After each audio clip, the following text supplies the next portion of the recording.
Yo quisiera iniciar esta charla. Sé que nos invitan a hablar acerca de la situación de los medios y las tareas de la Convención Nacional Democrática. Yo quisiera empezar tratando de recordar qué ha pasado, tanto que ha ocurrido en el país y en las vidas también de quienes se han involucrado en todos estos acontecimientos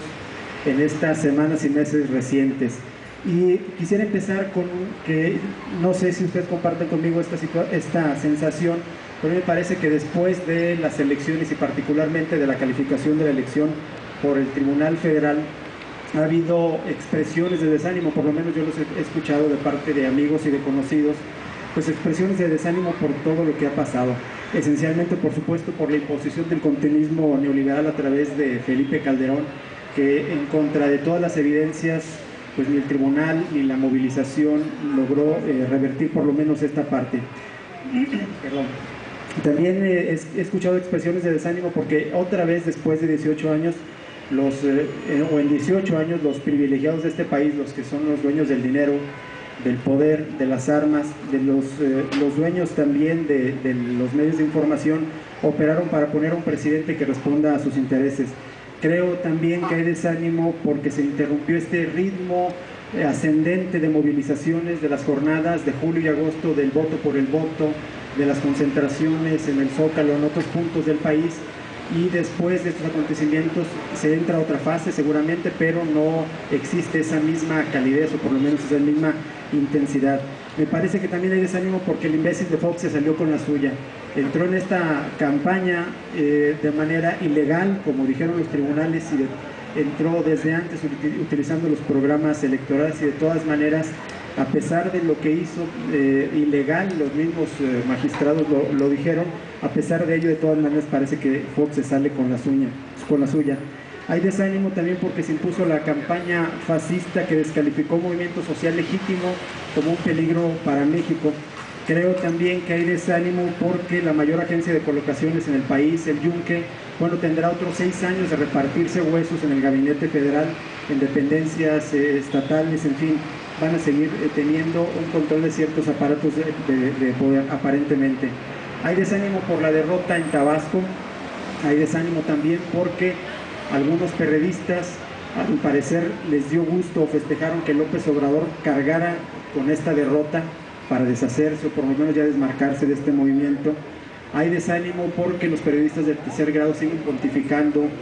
en cadena nacional, mientras Norberto Rivera y Juan Sandoval bendicen el fraude, bendicen el uso de la fuerza pública en contra de la desobediencia y en contra de los disidentes y de la gente que no se deja en este país. En fin, creo que hay en Jalisco también desánimo porque uno de los gobernantes más refractarios al respeto a las libertades públicas, arcaico y opaco como es Francisco Ramírez Acuña, pues tendrá un espacio en el próximo gabinete federal. Pero creo yo que después de enumerar todo esto y que por algunas caras creo que se comparte quizás estas apreciaciones, yo también creo y compartirán conmigo quizás que hay muchísimas razones para la esperanza, esencialmente porque hay un movimiento ascendente de gente que no se deja. Creo que en medio de todo este entorno justificado para el desánimo y desesperanza hay motivos suficientes para el optimismo. El primero es que la gente le ha perdido miedo al autoritarismo, le ha perdido el miedo a enfrentar al poder. Yo recuerdo que en 1988, tras el fraude, y a pesar también de que hubo movilizaciones importantes, ya cuando se impuso el usurpador Carlos Salinas de Gortari, en los primeros días en la Ciudad de México un ciudadano le gritó usurpador y de inmediato fue detenido por gente del Estado Mayor Presidencial. Y hoy, cada lugar, en cada cita donde están Felipe Calderón, donde están Vicente Fox, hay gente detrás que le grita usurpador, hay gente detrás que le grita espurio a Felipe Calderón y hay gente detrás que le grita traidor a la democracia a Vicente Fox. La gente no se está dejando, me parece que esto es un motivo muy importante para estar optimista. También no se dejó pasivamente que le robara el voto a la gente y no se resignan a que llegue un gobierno, a alguien que se considere espurio. En ese sentido me parece muy importante este movimiento que hemos observado a lo largo de los últimos meses en este país. No se dejó pasivamente con infinidad de movilizaciones, de protestas creativas, y eso es un signo esperanzador. Pero desde mi punto de vista, el movimiento popular me refiero a las bases, no a los cuadros profesionales del Partido de la Revolución Democrática. El movimiento popular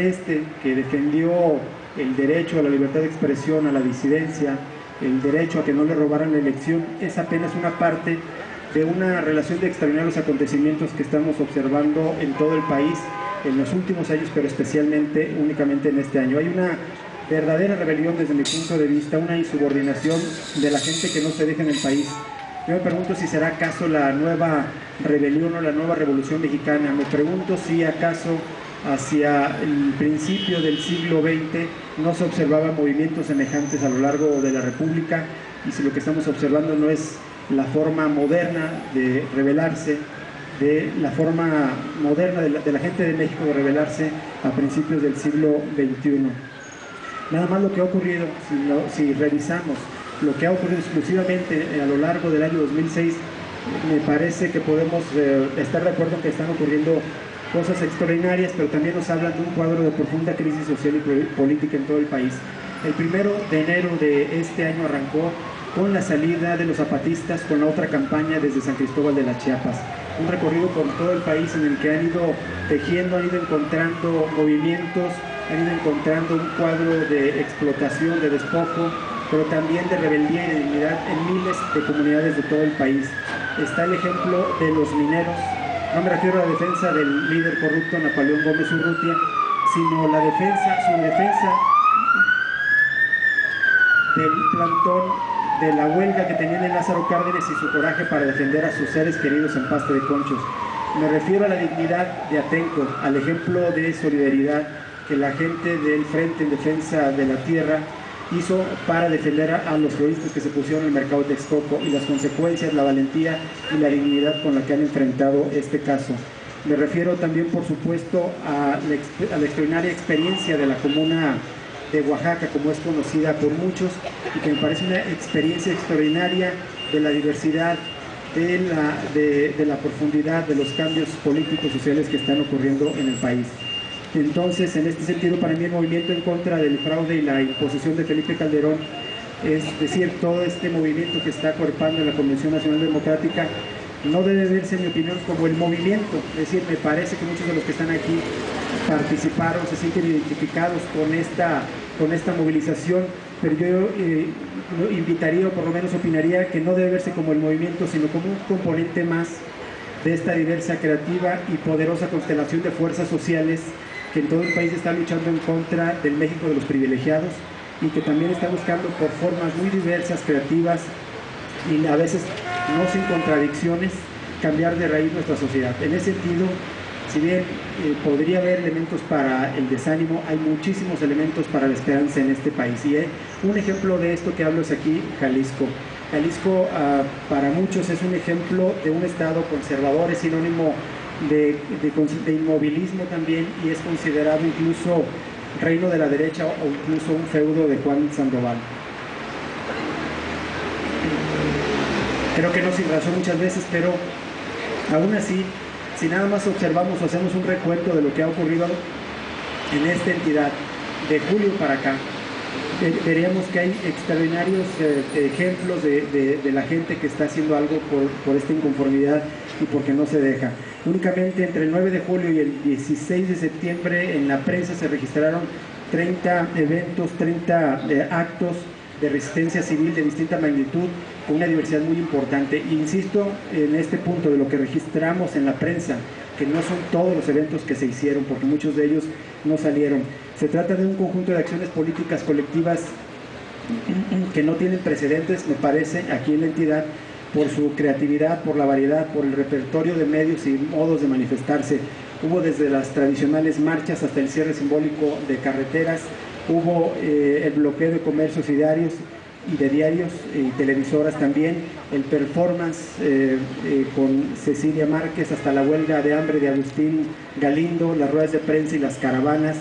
los plantones permanentes y el cierre de calles, las marchas a la Ciudad de México y la asistencia al plantón allá en el Zócalo.